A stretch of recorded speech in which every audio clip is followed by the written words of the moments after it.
10 minutes past 3. Welcome to Uncaptured. My name is Khomotso Matsunyani. And of course, my name is Ndumiso Wakangcobo. Welcome to this Thursday edition of Uncaptured, a very special Thursday edition.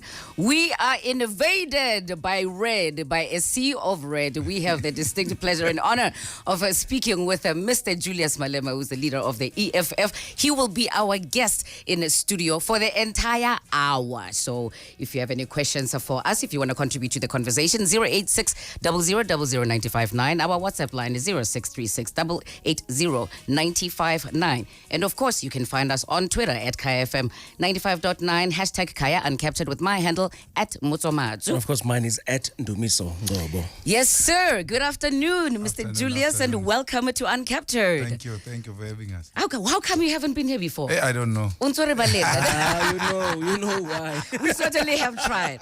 Mr. Malema, we just heard an ad from the EFF now.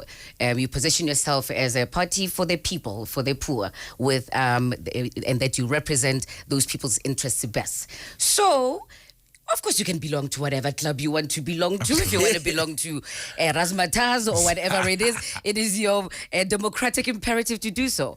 However, the Inanda Club is something that is historically racist and elitist. Why did you want to become a member, and why are you a member of the Inanda Club? I'm not a member of the Are you not a member of the club? My wife stays in Hyde Park. Okay. Inanda Club is not far from here. So we've been members of a Virgin Active. We're gymming there. So she said it is closer to her because half the time I'm not here and it is safe. So she joined. And for purposes of gym, but it comes with all types of things. And then she was asked, are you married? Yes. To who? Julius Malema. Provide the details. Then she comes back, she says, they want to publish our names as a new members. I'm like, no, I'm not a member. They can't publish my name. Then she says, no, baby, they say both of us. I'm like, okay, let them do it because I don't see anything wrong. So that's how it came to be. I'm not a member. I'm enjoying spousal benefits. No, loud and clear. You're not so I wouldn't have, out of my own conscience, although there's nothing wrong, but why would I go and join a club? I don't even know what they do there, what are the issues and all of that. So I didn't even see it as a problem because as a woman in business who comes from a business background, business family, as a professional accountant, she belongs to different types of bodies. And she's got her life of her own, which I'm not in control of. So I can't be saying to her, you can't do this, do that. If she said fit for her to join, my role is to support her. Remember, you can stream this conversation on Kaya TV. We'll be taking your calls. We see you. You've been very patient. Neliswa, we're taking your calls. If you have any questions that you want to ask Julius. Here's a question that I have for Mr. Malema. You have gone very left field. There's a popular issue that is always taken advantage of at time of elections, and that has to do with Afrophobia. Our brand. You are the only party that has completely taken a different route by saying, and that makes you almost seem ridiculous by saying, get rid of the borders. This is Africa. How can an African be illegal in one's country? And you even up to a point where you said people who don't like that can keep their xenophobic votes. What informs the EFF's principle on this matter? Well, the EFF is an anti-imperialist, anti-colonialist left organization. If people read the EFF policies, they will realize that in our founding manifesto, which we adopted in 2013, we said the EFF will strive for the African unity, we will do away with the borders, will allow the free movement of persons and goods in Africa.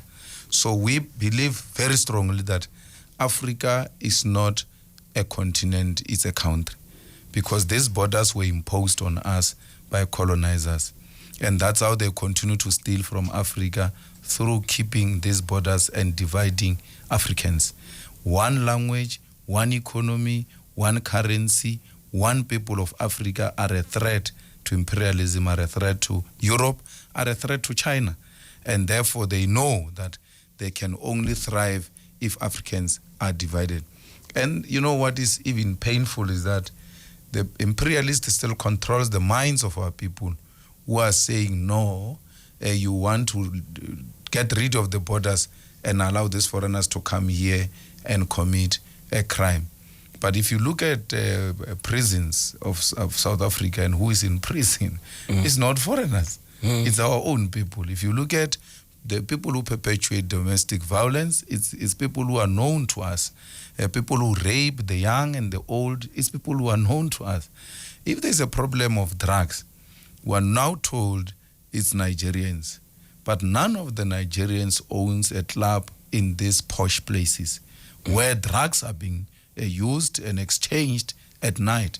It is in particular white people who own the clubs, but they are never accused of drugs. It is easy to accuse Africans who do not even own these clubs where these things exchange hands. So it's a self-hate. It's a problem of self-hate which was instilled in us by our colonizers, because what colonizers do, they make you in their image. So black as you are, you think you're British, you are white, that's why your English must be this polished and be closer to them, because they've made you in their image. Not only that, even gave you their language. And anything else that doesn't look like your colonizer is not an appealing thing, it's not right.